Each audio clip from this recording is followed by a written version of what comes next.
یہ جو پروگرام ہے نا اپنی مرضی والا، میرا جسم ہے تو چوری، مری مرضی وقتی طور پر تھوڑی مان لیتے ہیں، لیکن تھوڑی سی سمجھنے والی بات ہے کہ بھئی آپ کی مرضی کے مطابق تو آپ کے بال بھی کالے نہیں رہ سکتے، آپ کی مرضی کے مطابق تو آپ کا سانس بھی نہیں چل سکتا، سانس بھی کسی کی مرضی کے تحت چل رہا ہے۔ جب کنڈی سائیں کھینچ لے، آج میں بڑا ہوں، میں بڑا ہوں، میں بڑا ہوں، میں بڑا ہوں، اچھا جی کتنے کے بڑے ہو؟ ہوا تیری بند ہو جائے، ساری فیکٹری بیچ دو، ہوا نہیں نکلے گی، صرف ہوا نکالنے کے لیے فیکٹری بک جائے اور مالک نہ چاہے،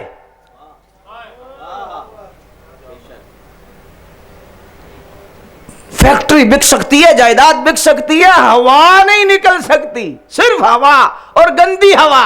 مولانا روم کہتے ہیں کہ جو ساری تیری دولت کی قیمت گندی ہوا ہے، اکڑ کس چیز کی تیری؟ کیا تیری اکڑ ہے؟ یہ تو مالکوں کا کرم ہے تجھ پر کہ تیرا نظام چلا رہے ہیں، تجھ پہ مہربانی کر رہے ہیں، تجھ پہ شفقت فرما رہے ہیں۔ اللہ اکبر۔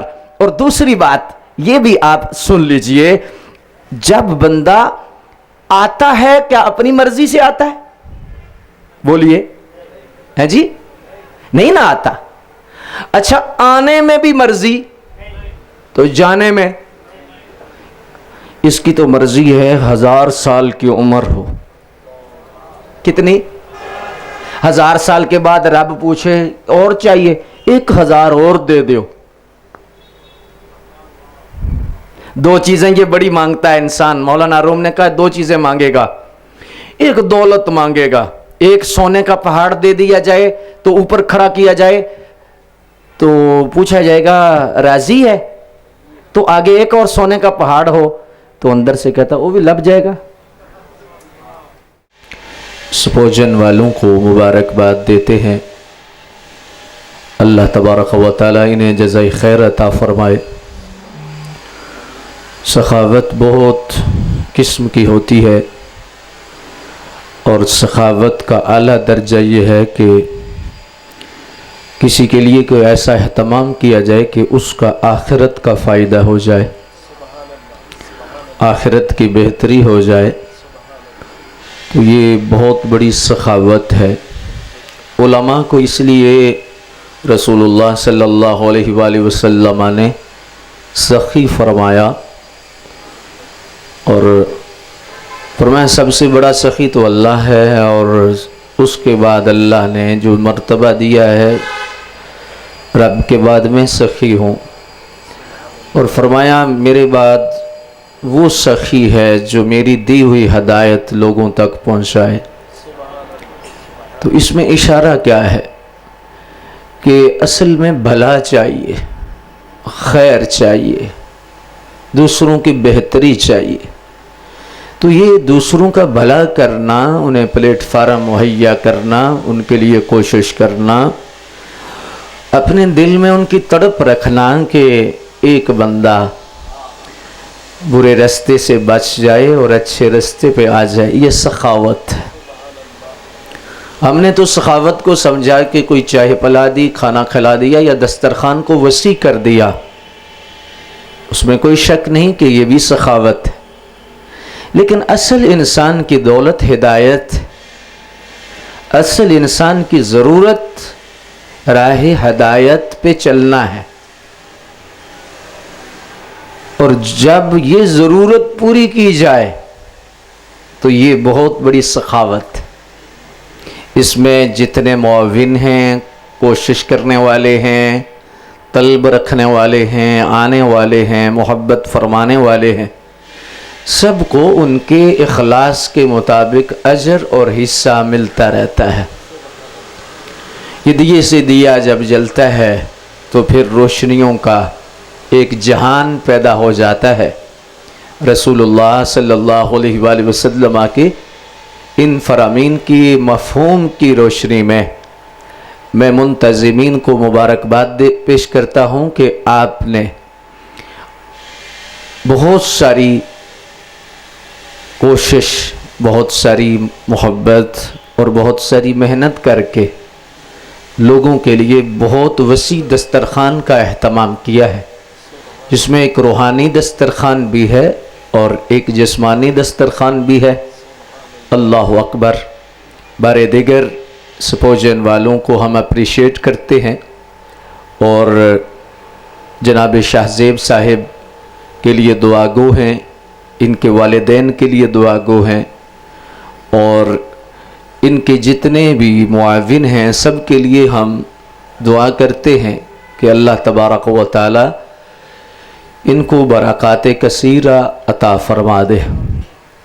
عمومی طور پر جو فیکٹریوں کے آنر ہوتے ہیں یا فیکٹریوں کا جو ماحول ہوتا ہے وہ اس انداز کا نہیں ہوتا، لیکن نسبت سے قسمت بدل جاتی ہے، صحبت سے رنگ بدل جاتا ہے۔ کائنات میں جتنے بھی فرقے ہیں، کائنات میں جتنے بھی خیر کے رستے ہیں، یہ بات سمجھ لیجئے، کائنات میں جتنے بھی فرقے ہیں، جتنا شر ہے، جتنا خیر ہے، اس کے پیچھے صحبت ہے۔ ہر فرقہ کسی کی صحبت کی وجہ سے بنا، کچھ شر پہ چلا تو پیچھے صحبت ہے، کچھ خیر پہ چلا تو پیچھے صحبت ہے۔ اسی لیے اہل اللہ نے کہا کہ اگر تم نیک بننا چاہتے ہو تو نیکوں کے ساتھ بیٹھو، شارٹیسٹ وے ہے۔ ہمارے حضرت فرمایا کرتے تھے کہ تزکیے کا شارٹیسٹ جو وے ہے، رستہ ہے، طریقہ ہے، وہ کیا ہے کہ بندہ پاک ہو جائے، پاکیزہ ہو جائے۔ تصوف پاکیزگی کا نام ہے، طہارت کا نام ہے۔ جتنا بندہ پاک ہے اتنا بندہ رب کے قریب ہے، جتنا بندہ ستھرا ہے اتنا بندہ اللہ کے قریب ہے، اللہ کے فرشتے اس سے محبت کرتے ہیں۔ جتنا عیب سے پاک ہے اتنا وہ اللہ تبارک و تعالیٰ کے قرب کی منزلیں وہ طے کرتا رہتا ہے۔ تو اصل تو پاکیزگی چاہیے۔ تو پاکیزگی کس چیز سے ملتی ہے؟ آپ جسم کو پاک کریں، اس کے بہت سارے طریقے ہیں، لیکن آپ من کو پاک کریں۔ آپ کے باطن کے اندر کچھ بیماریاں ہیں، جن بیماریوں کو حسد کہا جاتا ہے، بغض کہا جاتا ہے، کینہ کہا جاتا ہے، جن بیماریوں کو حب دنیا کہا جاتا ہے، حب جاہ کہا جاتا ہے، یہ بیماریاں دور کرنے کے لیے آپ کو کسی ایسے پاک بندے کی صحبت کی ضرورت ہے کہ جس کو اللہ نے ان بیماریوں سے نجات دی۔ تو جب آپ ان کے قریب بیٹھیں گے، ان کی صحبت اختیار کریں گے، تو پھر کیا ہوگا کہ آہستہ آہستہ آہستہ آپ پر بھی رنگ چڑھتا جائے گا، آپ کی بھی بیماریاں دور ہوتی جائیں گی، اور آپ کو بھی اللہ تبارک و تعالیٰ اس رستے پہ لے آئے گا۔ تو اس لیے یہ بات یاد رکھ لو کہ اگر تم خیر کے طالب ہو تو خیر والی صحبت ڈھونڈو۔ ہر بندہ چاہتا ہے کہ میں نیک بنوں، میری اولاد نیک بنے۔ یہ ٹمٹماتا ہے نور بندے کے اندر، چاہے کتنا بھی گرا ہوا ہو، چاہے کتنا بھی فسق و فجور کے رستے پر ہو، کتنے بھی اندھیروں میں ہو، لیکن یہ نور ٹمٹماتا ہے کہ میں اچھا ہو جاؤں، مجھے اچھا ہونا ہے۔ تو صرف سوچنے سے بھائی نہیں ہوگا، اس کے لیے کوشش کرنی ہوگی۔ اگر تم چاہتے ہو کہ میں نیک بنوں تو آپ کو پھر آپ ایسی صحبت اختیار کرنی پڑے گی جو نیکوں کی صحبت ہے۔ میں اکثر بچوں کو مثال دیتا ہوں، بیٹا دیکھیے کہ ایک نشئی ہے، نشہ کرنے والا شخص ہے، کیا پیدا ہوتے ہی نشئی تھا؟ بھائی نہیں، اسے کسی یاری نے ایسا بنایا، کسی سنگت نے ایسا بنایا۔ اور دیکھو خوبصورت امامیں ہیں، اللہ والے لوگ ہیں، تو یہ مادر ذات تو نہیں ہے، مادر ذات تو کوئی کوئی ہے، لیکن یہ رنگ جو نیکی کا ہے اس کو کسی صحبت نے اور کسی مجلس نے اور کسی تعلق نے یہاں تک پہنچایا ہے۔ اگر تم چاہتے ہو کہ تمہارے اندر بھی یہ رنگ آئے، حب دنیا کم ہو جائے، باطن کی تطہیر ہو، من میں اجالا پیدا ہو، تو میری جان صرف اور صرف سوچنے سے کچھ نہیں ہوگا کہ میں لاہور جانا چاہتا ہوں، میں دن میں 100 مرتبہ تسبیح پڑھ لے لاہور لاہور لاہور لاہور، نہیں، آپ کو چلنا پڑے گا، آپ کو کوشش کرنی پڑے گی، آپ کو اٹھنا پڑے گا۔ تو آپ اگر نیک بننا چاہتے ہیں تو آپ کے لیے یہی رستہ ہے کہ آپ کو کسی نیک صحبت کی ضرورت ہے اور کسی نیک مجلس کی ضرورت ہے۔ اللہ اکبر۔ اور یہ میں اپنی طرف سے بات نہیں کر رہا میرے بھائی، یہ کسی خطیب کا جملہ نہیں، نقیب کا جملہ نہیں، یہ اللہ کے حبیب کا جملہ ہے، یہ اللہ کے نبی صلی اللہ علیہ وآلہ وسلم کے فرمان کا مفہوم ہے۔ اور وہ کیا فرمان ہے؟ حضور نے فرمایا تم اپنے دوست کے دین پر ہو، جیسا تمہارا دوست ہے ایسا تمہارا دین ہے۔ اب ہر بندہ کوئی سوچے کہ میری صحبت کیسی ہے، میری سنگت کیسی ہے، میری دوستی کیسی ہے، تو فرمایا جس طرح کی اس کی دوستی ہوگی اسی طرح کا اس کا دین ہوگا۔ اللہ اکبر۔ تو اس لحاظ سے یہ بات ہمیں بہت حد تک سوچنی ہوگی اور بہت حد تک ہمیں اس پہ غور و فکر کرنا ہوگا۔ اللہ اکبر۔ اب دیکھیے کہ اللہ تبارک و تعالیٰ نے قرآن مجید فرقان حمید میں واضح طور پر کیا فرمایا؟ یا ایھا الذین آمنوا اتقوا اللہ وکونوا مع الصادقین، اے ایمان والو اللہ سے ڈرو اور سچوں کے ساتھ ہو جاؤ۔ یہاں پر علماء فرماتے ہیں کہ ایمان والوں کو حکم ہے اور صاحب تقوی والوں کو حکم ہے۔ بندہ مومن ہو چکا ہے اور بندہ متقی ہو چکا ہے، اب کتنی برکت ہے کہ بندہ صاحب ایمان ہے، کتنی برکت ہے کہ بندہ متقی ہے، بندہ پرہیزگار ہے۔ لیکن ایمان دار ہونے کے باوجود، پرہیزگار ہونے کے باوجود فرمایا مع الصادقین، مع الصادقین، سچوں کی معیت اختیار کرو۔ اس میں صوفیاء نے لکھا ہے کہ بہت سارے راز ہیں، لیکن ایک راز یہ ہے کہ ایمان دولت ہے، تقوی دولت ہے، اب اس کی حفاظت بھی کرنی ہے، تو تیری ایمان اور تقوی کی حفاظت تب ہوگی جب تجھے کسی سچے کی معیت نصیب ہو، صالحین کی صحبت نصیب ہوگی۔ میری جان، اگر ایمان ہونے کے باوجود تیرا خزانہ ہے تو خزانے کو محفوظ بھی تو کرنا ہے نا، تو خزانے کی حفاظت کیا ہے؟ تیرا ایمان محفوظ کب ہوگا؟ تیرا تقوی برقرار کب رہے گا؟ یہ تیری خوشبوئیں کب تک رہیں گی؟ فرمایا اس کے لیے تجھے SOPs دی جا رہی ہیں، اس کے لیے تجھے یہ بتایا جا رہا ہے کہ اگر ایمان کے نور کو بڑھانا چاہتا ہے، تقوی میں اعلیٰ مراتب پانا چاہتا ہے، تو پھر مع الصادقین، اس قافلے کے پیچھے پیچھے چلنا ہے، اس قافلے کے ساتھ رہنا ہے جو سچے لوگ ہیں، سچے لوگ ہیں۔ اور لفظ سچ اگر اس کی گہرائی میں بندہ چلا جائے، اس کی گہرائی کو ناپنے کی کوشش کرے، واللہ بندہ اس گہرائی تک نہیں پہنچ سکتا، زندگیاں ختم ہو سکتی ہیں۔ اولیاء اللہ کی شان میں سب سے بڑا جملہ کیا ہے؟ سب سے بڑا جملہ کیا ہے؟ صوفیاء نے لکھا ہے سب سے بڑا جملہ ہے، اللہ کہتا ہے یہ سچے ہیں۔ یہ کیا ہے؟ سچے ہیں۔ اللہ اکبر۔ اور دوسری جگہ کیا فرمایا؟ مخلص ہیں۔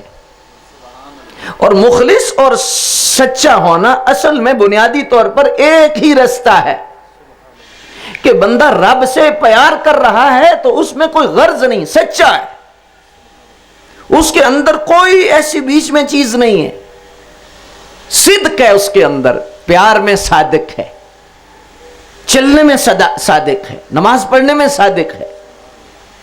یہ اللہ کے بندوں کی سب سے بڑی شان ہے، بڑی عظمت ہے جو اللہ نے بیان کی ہے۔ فرمایا کہ یہ سچے ہیں۔ اللہ کے نبیوں کے بارے میں قرآن مجید میں کیا ارشاد ہے؟ کیا ارشاد ہے؟ فرمایا وَهُوَ الصِّدِّيقِينَ وَهُوَ الصِّدِّيقِينَ، فرمایا یہ سارے سچے ہیں، سارے سچے ہیں، لیکن ایک میں جملہ عرض کروں، سچے کے پاس بیٹھتے رہو بیٹھتے رہو بیٹھتے رہو، تمہارا جھوٹ چھوٹ جائے گا، تم بھی سچے ہو جاؤ۔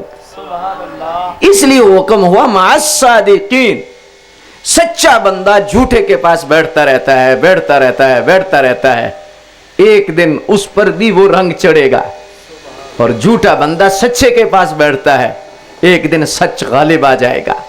تو اس لیے حکم ہے میرے دوستو کہ اللہ تبارک و تعالیٰ یہ چاہتا ہے کہ تم میرے ان لوگوں کے ساتھ رہا کرو، ان لوگوں کی معیت میں رہو جو سچے ہیں۔ آمنوا اتقوا اللہ وکونوا مع الصادقین۔ اس میں ایک اور زاویہ بھی بڑا خوبصورت ہے، اور وہ خوبصورت زاویہ کیا ہے؟ وہ یہ ہے کہ یہاں پر ایمان اور تقوی کے بعد صادقین کا ذکر یہ بتا رہا ہے کہ سچے ہمیشہ دنیا میں رہیں گے۔ یہ وسوسہ جو آج ڈالا جا رہا ہے، اور وہ کیا ہے؟ وہ سچے چلے گئے جی، جو اللہ والے تھے وہ تو ختم ہو گئے جی، جو نیک لوگ تھے وہ تو چلے گئے۔ میرے دوستو، قرآن کی یہ آیت مبارکہ، قرآن کا یہ فرمان اس بات پر دلالت کرتا ہے۔ اللہ کا فرمان، وَمَنْ أَصْدَقُ مِنَ اللَّهِ حَدِيثًا وَمَنْ أَصْدَقُ مِنَ اللَّهِ قِيلًا لَا يُكَلِّفُ اللَّهُ نَفْسًا إِلَّا وُسْعَهَا لَهَا مَا كَسَبَتْ وَعَلَيْهَا مَا اكْتَسَبَتْ رَبَّنَا لَا تُؤَاخِذْنَا إِن نَّسِينَا أَوْ أَخْطَأْنَا رَبَّنَا وَلَا تَحْمِلْ عَلَيْنَا إِصْرًا كَمَا حَمَلْتَهُ عَلَى الَّذِينَ مِن قَبْلِنَا رَبَّنَا وَلَا تُحَمِّلْنَا مَا لَا طَاقَةَ لَنَا بِهِ وَاعْفُ عَنَّا وَاغْفِرْ لَنَا وَارْحَمْنَا أَنْتَ مَوْلَانَا فَانصُرْنَا عَلَى الْقَوْمِ الْكَافِرِينَ۔ اللہ فرماتا ہے ہم اپنے وعدے میں خلاف نہیں کرتے، ہم اپنے جو ہمارا قول ہے، فرمایا وہ کبھی بھی جھوٹا نہیں ہو سکتا۔ اللہ کا کلام ہے، کیا کلام ہے؟ فرمایا للطاغین معابا لابثین فیہا احقابا لا یذوقون فیہا بردا ولا شرابا الا حمیما وغساقا جزاء وفاقا انہم كانوا لا يرجون حسابا وكذبوا بآیاتنا کذابا وكل شيء احصیناه کتابا فذوقوا فلن نزیدکم الا عذابا ان للمتقین مفازا۔ اس کا معنی، اس کے جو مفاہیم ہیں، وہ تو راتیں ختم ہو سکتی ہیں، باتیں ختم نہیں ہو سکتی، بندے کی زندگیاں ختم ہو سکتی ہیں، لیکن یہ زندہ دلی جو اللہ تبارک و تعالیٰ نے جن کی بیان فرمائی ہے، یہ ختم نہیں ہو سکتی۔ تو حضرات غور کیجئے گا، میں صرف اشارہ کر رہا ہوں، اس کو مزید کشادہ نہیں کر رہا، کہ لفظ صادقین یہ اشارہ کر رہا ہے، مع الصادقین یہ بتا رہا ہے کہ سچے ہمیشہ رہیں گے۔ سچوں سے زمین خالی نہیں ہو سکتی۔ اور یہاں پر صادقین کنہیں کہا گیا؟ اپنے دوستوں کو کہا گیا، اپنے ولیوں کو کہا گیا ہے، اپنے پیاروں کو کہا گیا ہے۔ تو یہ جو وسوسہ آج بعض جگہوں سے ملتا ہے، اور بعض ایسی مکھیاں ہیں جو گند پر بیٹھ کے پھولوں پر بیٹھنے کی کوشش کرتی ہیں، ان سے یہ نقصان پہنچتا ہے، وسوسہ آتا ہے۔ وسوسہ یہ آتا ہے کہ سچے لوگ چلے گئے ہیں، بھائی جب چلے گئے ہیں تو اللہ نے کیوں فرمایا ان کے ساتھ رہو؟ تو پتا چلا کہ معیت صادقین کا حکم یہ بتا رہا ہے کہ صادقین سے زمین خالی، صادقین سے یہ زمین کا فرش خالی نہیں ہوگا۔ اللہ اکبر۔ اب میں ایک محبت سے ایک اور طرح مثال دے کے سمجھانا چاہتا ہوں۔ مثال کے طور پر علامہ صاحب آپ میں سے کتنے بندوں کو فرماتے ہیں کہ آپ نے فلاں عالم صاحب کے ساتھ رہنا ہے، ساتھ رہنا ہے۔ اب وہ ہو جاتے ہیں فوت، تو اب جب تک زندہ ہیں اسی وقت تک ساتھ رہیں گے نا، تو اگر فوت ہو جاتے ہیں تو پھر کیسے ساتھ رہیں گے؟ سادہ مثال اس لیے دے رہا ہوں تاکہ تمام ذہنوں میں یہ نور پہنچ جائے۔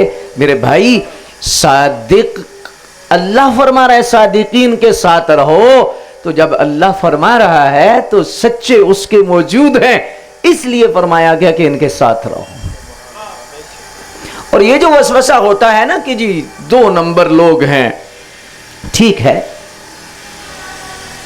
یہ زمانہ ہے، جہان ہے، نظام چل رہا ہے، اس میں بہت سارے ایسے لوگ بھی ہیں کہ جو لیبل اور ہے اور ان کے اندر اصل اور ہے، اس میں کوئی شک نہیں، لیکن میری جان یہ بات سمجھنے کی کوشش کیجئے کہ نقل اس کی ہوتی ہے جس کی اصل ہو۔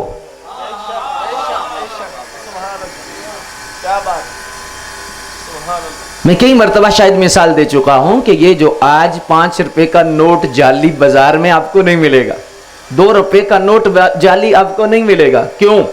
اسٹیٹ بینک نے بند کر دیا ہے۔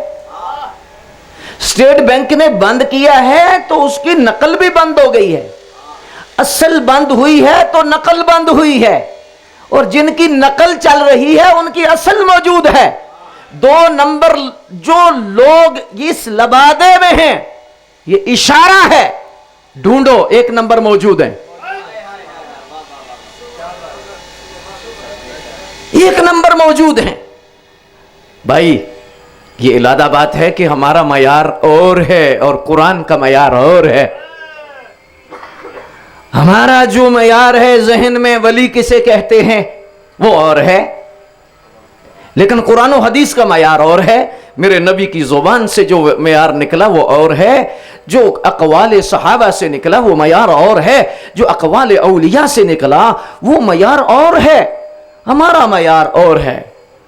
ہم جس معیار پر ہیں وہ معیار اصلی معیار نہیں ہے۔ ولی کا جو اصل حقیقت اور ولی کسے کہتے ہیں 2 لفظوں میں بات ہے، اس کو اگر بڑھایا جائے تو بہت بڑھ سکتی ہے، لیکن 2 لفظوں میں اگر کوئی مجھ سے پوچھے کہ ولی کون ہوتا ہے، اللہ اکبر، ولی سے مراد ولی تو بہت ہیں، میں ولی اللہ کی بات کر رہا ہوں۔ ولی کا معنی مددگار ہے، ولی کا معنی دوست ہے، ولی کا معنی یار ہے، ولی کا معنی ہے یہ کہ دل دل سے مل جائے، ولا، یہ بہت سارے معنی رکھتا ہے، لیکن میں جو معنی استعمال کر رہا ہوں اور جو اس پر میں آپ کی توجہ دلانا چاہتا ہوں وہ کیا ہے، وہ دوستی کے معنوں میں ہے کہ اللہ کا دوست۔ لیکن یاد رکھو شیطان کے بھی دوست ہیں اور اللہ کے بھی دوست ہیں، آپ کے بھی دوست کوئی ہوں گے، ایسے ہی ہے۔ تو اب اللہ کے ولی کی نشانی کیا ہے جو رسول اللہ نے بیان فرمائی ہے؟ فرمایا سادہ سی نشانی ہے، جب تم ان کو دیکھو تو تمہیں خدا یاد آئے، جب تم ان کو کلام کے سنو تو فرمایا تمہارے علم میں اضافہ ہو، فرمایا جب تم ان سے اٹھ کے جاؤ تو تمہاری حب دنیا کم ہو رہی ہو، آخرت کی فکر زیادہ ہو رہی ہو۔ فرمایا یہ نشانی ہے۔ اب جب کسی کے پاس بیٹھتے ہیں نا، کسی کی صحبت میں رہتے ہیں، تو میں آپ کو ایک گر بتاتا ہوں، آپ اٹھتے وقت ذرا تھوڑا سا دھیان کریں کہ میری دنیا داری بڑی ہے یا آخرت کی محبت بڑی ہے، تو فیصلہ فوراً ہو جائے گا۔ تو اس لحاظ سے اللہ آپ کا بھلا فرمائے اور اللہ آپ کو بہت سکھی رکھے، محبت اللہ آپ کو تقسیم کرنے کی توفیق عطا فرما دے۔ تو میں آج کی اس نشست میں جو پہلا سبق دینا چاہ رہا ہوں وہ یہ دینا چاہ رہا ہوں کہ میرے بھائی، اگر ہم نے نیک بننا ہے تو ہمیں صحبت نیک بنانی ہے، نیک اختیار کرنی ہے، اور اگر ہم کسی اور رستے پہ جانا چاہتے ہیں تو پھر اس کے لیے تو پھر اور بہت ساری باتیں ہیں، اور بہت ساری باتیں ہیں، اور بہت سارے ایسے طریقے ہیں، اللہ اکبر، تو اس سے تو ہماری غرض نہیں ہے۔ اب دوسری جو بات ہے، جو دوسرا پوائنٹ میں آپ کے سامنے رکھنا چاہتا ہوں، رہ گیا کہ اللہ کے ولی کی شان کیا ہے. عظمت اولیاء سیمینار ہے نا. اللہ کے ولی کی شان کیا ہے, اللہ کے ولی کا مقام کیا ہے, اللہ کے ولی کا مرتبہ کیا ہے. اگر سادہ لفظوں میں آپ سے ایک دو جملے عرض کروں سمجھانے کے لیے. بھئی ولی کی بات بعد میں کرتے ہیں, انسان بندہ بن جائے تو اس کی بھی بڑی شان ہے. کیا ہے بولیے, کیا بن جائے؟ بندہ بن جائے. اب میں تھوڑا سا سمجھانے کی کوشش کروں گا. میرے مخاطب ہر کلاس کے لوگ ہیں اور میں اس لیے اس آسانی کے ساتھ پیغام پہنچانے کی کوشش کر رہا ہوں, معافی ضمیر منتقل کرنے کی کوشش کر رہا ہوں کہ ہر کلاس کے بندے کو کچھ نہ کچھ فائدہ پہنچ جائے. اب دیکھیے کہ دو چیزیں ہوتی ہیں. ایک بندے کا نوکر ہوتا ہے اور ایک بندے کا دوست ہوتا ہے. ایک بندے کا ملازم ہے, خادم ہے, اور ایک بندے کا دوست ہے. یہ فرق ہے اس میں. خادم کی بھی بڑی حیثیت ہے, نوکر کی بھی بڑی حیثیت ہے. اعلیٰ حضرت شیر ربانی شرک پور شریف, یہ پنجاب کا ایک بہت بڑی درگاہ ہے, برے صغیر کی بڑی درگاہوں میں ایک درگاہ ہے شرک پور شریف.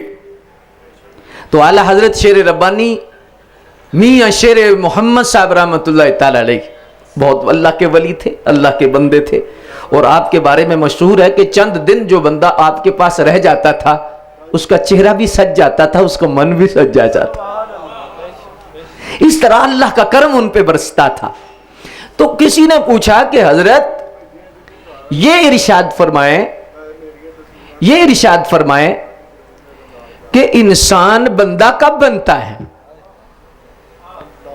آپ اس بات کو تھوڑا سا سمجھیں. ویسے تو سارے بندے نظر آتے ہیں, سارے انسان نظر آتے ہیں, ایسے ہی ہے نا. لیکن ایک اللہ کے بندے نے بڑی خوبصورت بات کہی, شاید قصور والوں نے کہی, اللہ ہمارے قصور معاف فرمائے. فرمایا تھا جھوٹ دا سودا ہاتھوں ہاتھ تے سچ دا گاہک ٹاواں ٹاواں, اتوں تے سارے بندے دس دے وچوں بندہ ٹاواں ٹاواں.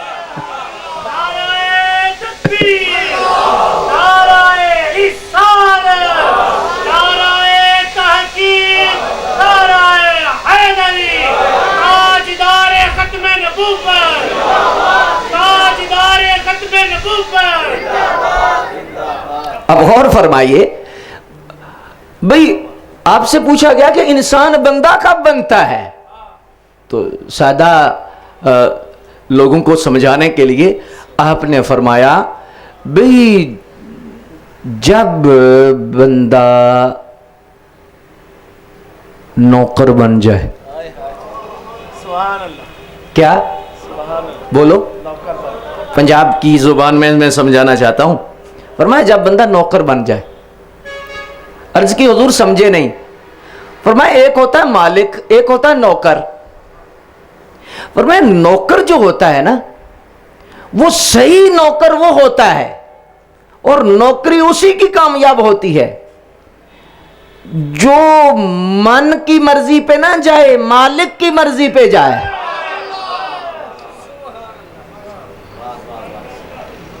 اور سادہ لفظوں میں آپ نے ایک اور جملہ کہا, آپ نے پنجابی میں جملہ کہا تو اس لیے میں پنجابی میں آپ کو سمجھانا چاہتا ہوں. آپ نے فرمایا پتر مرضی مالکاں دی ہوندی ہے, نوکراں دی نہیں ہوندی. تو بندہ اپنے رب کو جب مالک سمجھ لے اور اپنے آپ کو نوکر سمجھ لے, کم بن گئے. تو کب بندہ بنے گا؟ جب اپنی مرضی چھوڑ کر مالک کی مرضی کو اپنائے گا. لیکن ہمارا قانون کیا ہے؟ ہمارا قانون اور ہے. ہم بندے ہیں, ہم اپنے رب کو مالک مانتے ہیں, لیکن مرضیاں ہاں جی دیکھنے میں, بولنے میں, سوچنے میں, کھانے میں, کمانے میں ہم تو اپنی مرضی کرتے ہیں.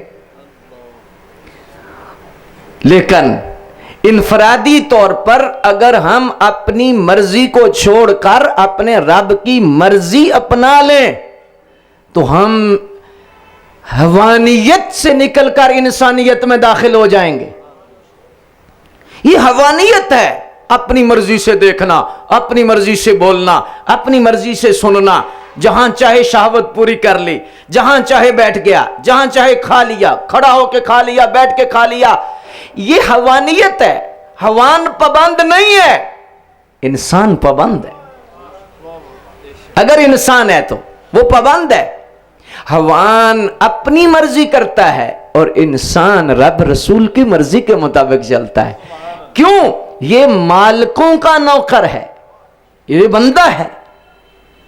تو فرمایا کہ جو اپنی مرضی کرنے والا. اچھا، پھر ایک اور بات یہاں پر مولانا روم رحمت اللہ تعالی علیہ نے سادگی سے سمجھانی چاہیے اور سادہ طریقے سے سمجھانی چاہیے. اور انہوں نے کیا ارشاد فرمایا؟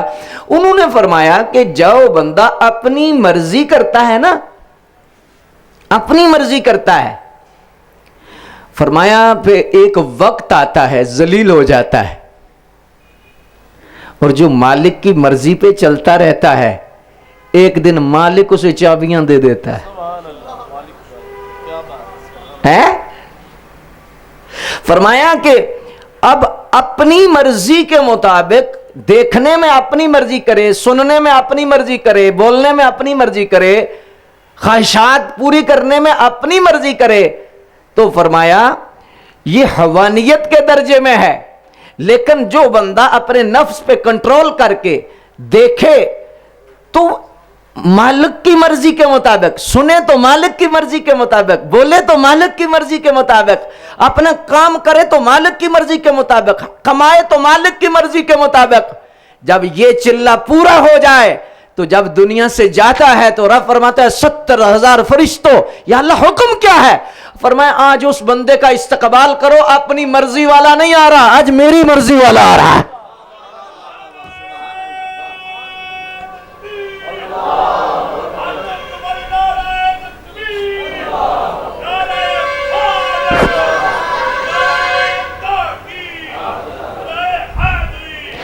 اور میں ایک اشارہ کرنا چاہوں گا، یہ جو پروگرام ہے نا اپنی مرضی والا، میرا جسم ہے تو چوری مری مرضی، وقتی طور پر تھوڑی مان لیتے ہیں، لیکن تھوڑی سی سمجھنے والی بات ہے کہ بھئی آپ کی مرضی کے مطابق تو آپ کے بال بھی کالے نہیں رہ سکتے.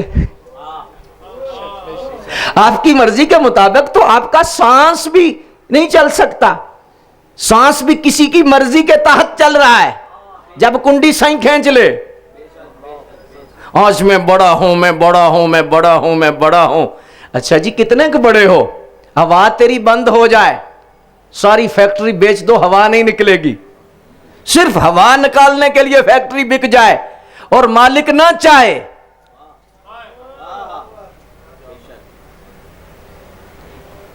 فیکٹری بک سکتی ہے، جائیداد بک سکتی ہے، ہوا نہیں نکل سکتی. صرف ہوا، اور گندی ہوا.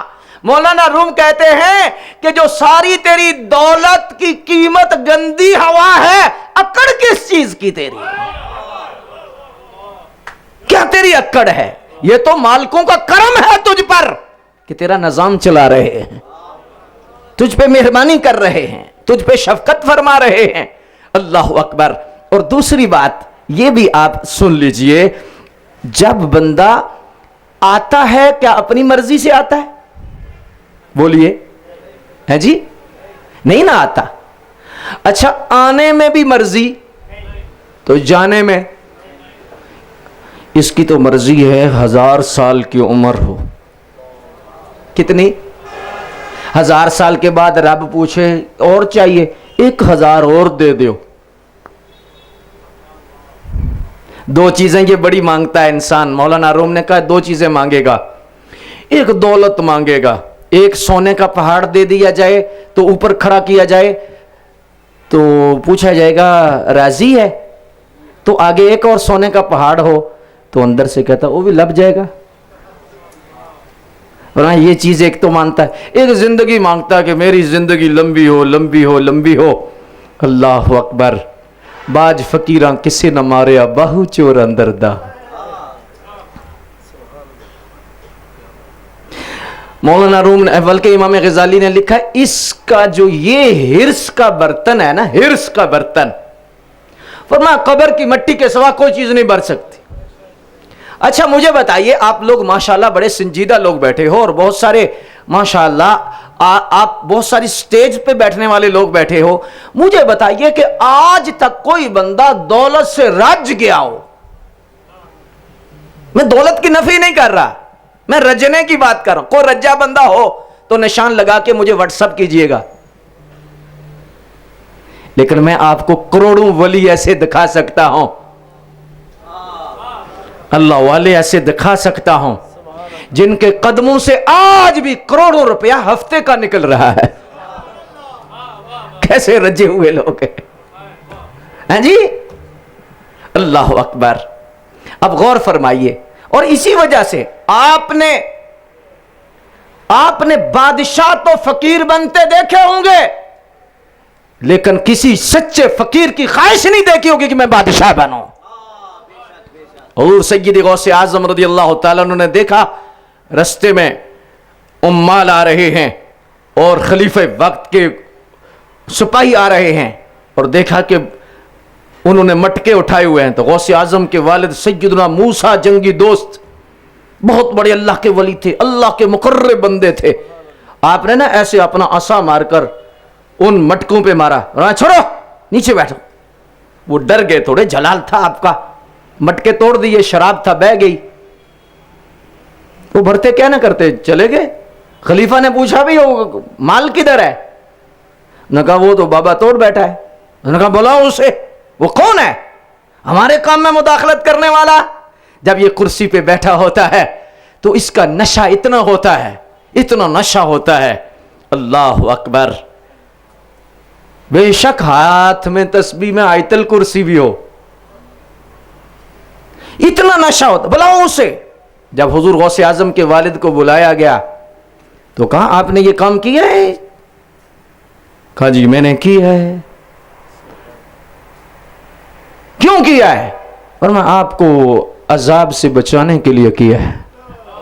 لا خوف علیہم ولا هم یحزنون. آپ کو اللہ کے عذاب سے بچانے کے لیے کیا ہے. جی. اس نے دوسرا سوال کیا، آپ کون ہوتے ہیں؟ کہا مجھے رب نے مقرر کیا ہے، محتسب ہوں، محتسب ہوں، احتساب کرنے والا ہوں. اور پھر روایات میں آتا ہے جب یہ جملہ حضور غوث پاک کے ابا جی کی زبان سے نکلا، تھر تھرانے لگا خلیفہ وقت. روب ایسا تھا، جلال ایسا تھا. اللہ اکبر. کچھ ایسی طاقتیں ہوتی ہیں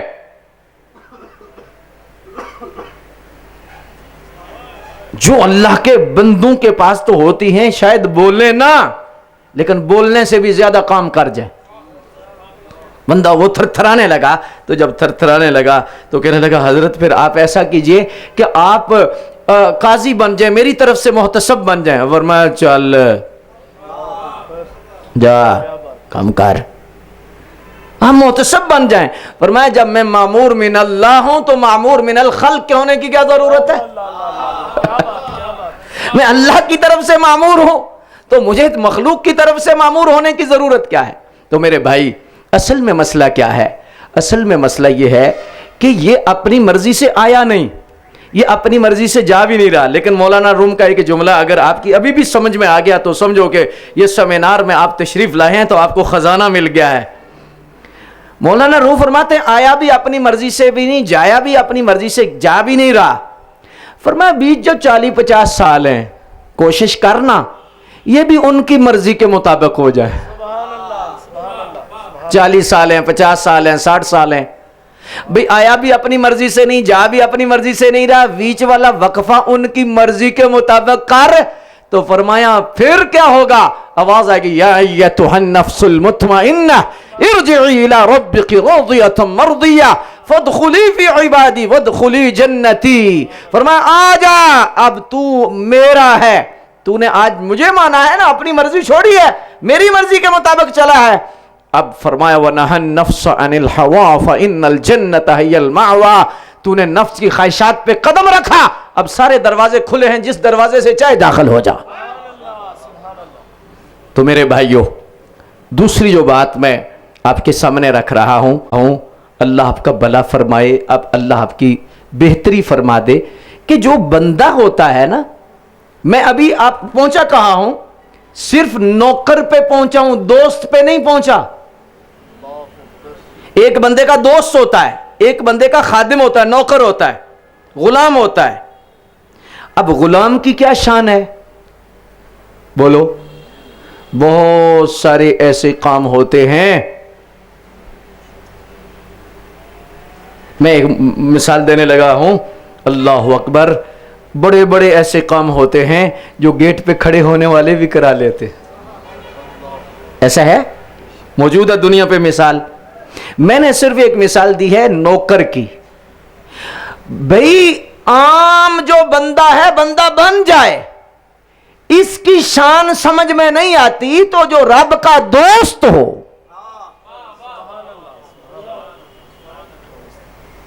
ایک ہے خادم، ایک ہے دوست۔ مثلا شاہ زیب صاحب کے یہاں کوئی دوست ہوں گے، کچھ ویسے تعلق والے ہوں گے، کچھ ایسے ہوں گے کہ جو فیکٹری میں جاب کرنے والے ہیں۔ اب جاب کرنے والوں کی بھی اپنی حیثیت ہے، لیکن وہ دوستوں کے ساتھ تو نہیں مل سکتے۔ دوست کی بات اور ہے، ملازم کی بات۔ میں ایک ترتیب کے اعتبار سے کہہ رہا ہوں جی۔ عام بندہ یہ رب کا نوکر ہے، اور اس سے اگلا درجہ ہے کہ جب وہ بندہ اپنے نفس کو کنٹرول کر کے ہر شے رب کے حوالے کر دیتا ہے، پھر رب اسے اپنا دوست بنا لیتا ہے۔ مجھے تو آج تک یہ سمجھ نہیں آئی کہ رب کے بندے کا کیا مقام ہے۔ لوگ پوچھتے ہیں اللہ کے ولی کی کیا شان ہے، اللہ کے ولی کیا مقام کیا ہے، رب کے دوست کا مقام کیا ہے۔ ایک چھوٹی سی مثال دے دوں تاکہ آپ کی سمجھ میں آ جائے۔ دوست کا مقام نہیں، ابھی میں دشمن کا مقام سمجھانے لگا ہوں، دوست کا نہیں۔ کس کا؟ بولو بولو۔ شیطان رب کا دشمن ہے، دوست ہے دشمن؟ دشمن ہے، اور شیطان ہے رب کا دشمن۔ اب اللہ نے دشمن کو کیا دیا ہے؟ علم کتنا دیا ہے؟ بھئی میں نیکی کا ارادہ کرتا ہوں تو شیطان کو پتا ہے، ایک شیطان ہے اور کتنا بڑا جہان ہے۔ تھوڑی سی غور کر لی ہے آپ نے، اور پھر ہم مختصر کر کے ہم نماز مغرب ادا کریں گے، اور آج کے لیے یہی لنگر کافی ہوگا۔ اب غور کیجئے، شیطان رب کا کیا ہوا؟ دشمن۔ اور دشمن کو علم کتنا دیا کہ آپ نیکی کا ارادہ کریں، تہجد کا ارادہ کریں، پاکستان میں، افغانستان میں، انگلستان میں، کسی جہان کے کسی کونے میں آپ ارادہ کر رہے ہیں کہ میں نماز پڑھ لوں، شیطان کو پتا ہے۔ اچھا، پھر صرف پتا نہیں، روکنے کی طاقت بھی ہے۔ انسسٹ کرے گا، روکے گا، کوشش کرے گا، آگے کچھ نہ کچھ رکاوٹ ڈالے گا۔ اب رب کا دشمن ہے، علم کتنا ہے؟ رب کا دشمن ہے، اختیار کتنا ہے؟ میرے بھائی بہتیاں گلاں چ فائدہ کوئی نہیں، ایسا نیڑیوں گل مکاؤنی ہے، وارے شامیاں گلوں کریے جڑی اگاں بھی کم آونی ہے۔ بھئی دیکھو، رب کا دشمن شیطان ہے، اللہ نے اسے کتنی طاقتیں دی ہیں، کتنا تصرف دیا ہے، کتنا علم دیا ہے۔ تو یارو رب نے اپنے دشمن کو اتنا دیا ہے تو دوستوں کو کتنا دیا ہوگا؟ عظمت اولیاء کے حوالہ سے اگر آپ کی ذہن میں یہ جملہ آ جائے تو انشاءاللہ کافی ہے۔ لیکن حضرات، میں آپ کی توجہ اس طرف بھی دلانا چاہتا ہوں کہ آج ہر کوئی کہتا اعوذ باللہ من الشیطان الرجیم، کیوں پڑھ رہے ہو جی شیطان بڑا ڈاڈا ہے، شیطان بڑا ڈاڈا ہے۔ نبیوں نے پڑھا، ولیوں نے پڑھا، سب نے پڑھا۔ شیطان کو علم بھی ہے، شیطان کو اختیار بھی ہے۔ میں نماز کا خیال کروں تو شیطان کو علم ہے۔ یہ دشمن کے متعلق تو میری سوچ ہے نا کہ شیطان کو پتا ہے، تو اگر میں کسی اللہ کے دوست کے بارے میں کہہ دوں کہ اسے بھی پتا ہے،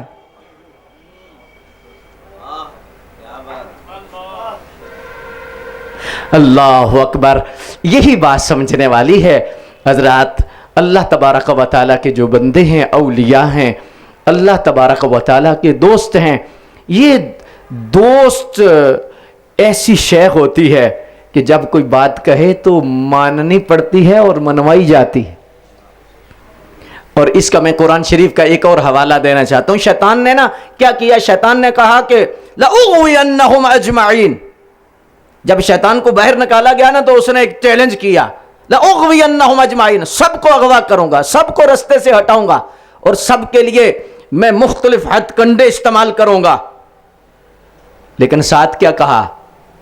سب کے لیے کہا سب کو گمراہ کروں گا، الا مگر عباد اللہ المخلصین، لیکن جو تیرے مخلص بندے ہوں گے. میرے ہاتھ کھڑے ہیں. اب صوفیاء نے لکھا ہے کہ ہر بندے پر شیطان حملہ کرتا ہے، لیکن جو مخلص لوگ ہیں، انہیں اللہ کے ولی لوگ ہیں، فرمایا کہ شیطان ان سے دور ہوتا ہے. تو اب میں ایک جملہ عرض کروں، اسے بار گھر میں بھی جا کے سوچئے گا کہ اللہ تبارک و تعالیٰ کے فضل سے وہ لوگ بچے ہوتے ہیں جو مخلص ہوتے ہیں، شیطان ان سے دور رہتا ہے. تو اسی لیے فرمایا کہ اب ان کے قریب قریب رہ تاکہ شیطان بھی تجھ سے دور رہے. مخلصین کے قریب رہ، ان کی معیت میں رہ، اور ان کے نیڑے نیڑے رہے. چونکہ کسی ڈیرے پر بندہ بیٹھا ہو تو پولیس بھی نہیں پکڑتی. ایسے ہی ہے کہ فلاں ڈیرے پر ہے بندہ، جی چھوڑو جی. اللہ اکبر.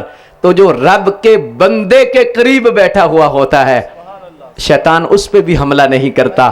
بہرحال جتنے احباب آپ جلوہ گر ہوئے، تشریف فرما ہوئے، اللہ تبارک و تعالی جل مجد الکریم سب کی حاضریوں کو قبول و منظور فرمائے، اور اللہ تبارک و تعالی ہمیں ہمیشہ سچ کا ساتھ دینے کی توفیق عطا فرمائے، سچ بولنے کی توفیق عطا فرمائے، اور سچوں کی معیت اور سچوں کی سنگت کا نور اللہ تبارک و تعالی ہمیں ہمیشہ کے لیے عطا فرمائے. بہرحال بار دیگر میں سپوجن والوں کو مبارکباد پیش کرتا ہوں. یقیناً یہ بڑی کوشش ہے، بڑی کاوش ہے، اور یہ اللہ کا فضل ہو تو یہ ایسے اقدام اٹھائے جا سکتے ہیں، اور اللہ کے فضل کے ساتھ ہی ایسی رونقیں لگتی ہیں، اور اللہ کے فضل اور اللہ کی مہربانی اور اللہ کی کرم نوازی کا ساتھ ہو تو ایسی راہیں اللہ تبارک و تعالی بندے کو عطا فرما دیتا ہے. اللہ ہمیں اپنے مقربین بندوں کی صحبت، سنگت اور مقربین بندوں کی معیت نصیب فرمائے. اہدنا الصراط المستقیم صراط الذین انعمت علیہم. صراط مستقیم پر چلو. یا اللہ وہ کون سا راستہ ہے؟ فرمایا جس پر یہ انعام یافتہ لوگ چل رہے ہیں ان کے پیچھے پیچھے چلتے جاؤ، پیچھے پیچھے چلتے جاؤ. ہوٹر والی گاڑی کے پیچھے گاڑیاں لگی ہوں تو چور اور چکے نہیں پڑتے. کیوں؟ محکمے والی گاڑی ساتھ ہے. فرمایا انعام یافتہ لوگوں کے پیچھے پیچھے پیچھے چلو. جو سب سے بڑا ڈاکو شیطان ہے اس سے تم بچ جاؤ گے، اس سے تمہاری بچت ہو جائے گی. اللہ اکبر. او ہوئی خالق، او ہوئی مالک، مڑ کے اتھے جانا ہے. اوے رب نو راضی کر لے بندیا جن نے پردہ پانا ہے. ٹردا جانا ہے اپنے گھر نو، اے سفر تیرا مک جانا ہے. نہ یہ تیری منزل تے نہ یہ تیرا ٹھکانا ہے. کل کسی قبر تے لکھیا ہوئے گا فلانا بن فلانا ہے. اوہی تیری منزل تے اوہی تیرا ٹھکانا ہے. کوشش کریں دوسرے کو نفع دیں، نفع دیں، نفع دیں. کسی کے بارے میں نقصان کا نہ سوچیں. جو ایک مرتبہ کسی کے نقصان کے بارے میں سوچتا ہے اللہ ناراض ہوتا ہے، اور اس کے 10 نقصان ہوتے ہیں. اور جو کسی کے ایک فائدے کے لیے سوچتا کرتا نہیں، سوچتا ہے کہ میں نے اسے نفع دینا ہے، اللہ 10 نفع کے دروازے اس کے لیے کھول دیتا ہے. اپنے دل میں یہ کوشش رکھیں کہ ہم نے دوسروں کو فائدہ پہنچانا ہے، دوسروں کو سکون پہنچانا ہے، اور دوسروں سے ہم نے محبت کرنی ہے. تو انشاءاللہ تبارک و تعالی آپ کے لیے راہیں ہموار ہوں گی. ابھی ہم انشاءاللہ فوراً نماز باجماعت ادا کریں گے، لیکن اس سے پہلے ہم سلام کے اشعار پڑھ کر ہم اجتماعی طور پر دعا کریں گے، بلکہ دعا پہلے ہی کر دیتے ہیں، اور اس کے بعد ہم سلام پڑھ کر پھر ہم نماز مغرب باجماعت ادا کریں گے. اللہم صلی وسلم وبارک علی سیدنا و مولانا محمد وعلی آلہ واصحابہ اجمعین. بسم اللہ علی دینی، بسم اللہ علی نفسی وولدی واہلی ومالی. اللہم انا نسألک من فضلک ورحمتک یا ارحم الراحمین. اللہ جہاں جہاں سے لوگ تشریف فرما ہوئے، اللہ سب کو ہر قدم کے بدلے بہت سارا اجر عطا فرما، اور سب کے لیے خیر سب کا مقدر فرما. میرے وطن کے چپے چپے کی حفاظت فرما. اللہ اس وطن کے ہر ادارے کی خیر فرما، اور جو امانت و دیانتداری سے جس ادارے میں بھی کام کر رہا ہے اللہ اس کو برکات عطا فرما۔ اگر کسی کے اندر کوئی کمی کوتاہی ہے تو اللہ اس کی دور فرما دے، اللہ اپنے فضل سے مالا مال فرما دے۔ یا اللہ جتنے لوگ بیٹھے ہیں اللہ سب کو عزتیں اور برکتیں عطا فرما، اور سب کے لیے خیر سب کا مقدر فرما۔ سپوجن والوں کے لیے خصوصی دعا ہے، انتظامیہ کے لیے، اور جو لوگ بھی انتظام کرنے والے ہیں سب کے لیے اللہ دعا ہے، بالخصوص شاہ زیب صاحب کے لیے، ان کے والدین کے لیے اللہ سب کو سکھی رکھے، اور اللہ سب پہ اپنا خاص فضل و کرم نازل فرمائے۔ اور اللہ کی بارگاہ میں خصوصی دعا ہے کہ یا اللہ جتنے لوگ بھی یہاں آئے ہیں اللہ رزق میں برکت دے دے، عزت میں برکت دے دے، اور رزق حلال میں برکت دے دے، رزق حرام کے ہر لقمے سے سب کو محفوظ فرما دے۔ اور اللہ تجھے تیرے محبوب کا صدقہ ہمارے وطن کو استحکام نصیب فرما، اللہ جو بہتری ہے وہ اپنے فیصلے فرما دے، رسول اللہ صلی اللہ علیہ وسلم کے نظام رحمت کی خوشبوئیں نصیب فرما دے، عدل و انصاف کا دورہ اللہ دیکھنا نصیب فرما دے، ظلم و بربریت سے اللہ جان چھڑا دے، اور ہر ظالم کے شر سے ہمیں محفوظ فرما، اور ہر ظالم کا رستہ روکنے کی توفیق عطا فرما، اور جو تیرا رستہ ہے اس پہ چلنے کی توفیق عطا فرما۔ اللہم انا نسألک العفو والعافیہ فی الدین والدنیا والآخرہ، اللہم انا نسألک من فضلک ورحمتک یا ارحم الراحمین یا ارحم الراحمین، اللہم رب اغفر وارحم وانت خیر الراحمین، وصلی اللہ تعالی علی حبیبہ محمد وآلہ واصحابہ اجمعین۔ اپنی صفیں درست فرما لیں۔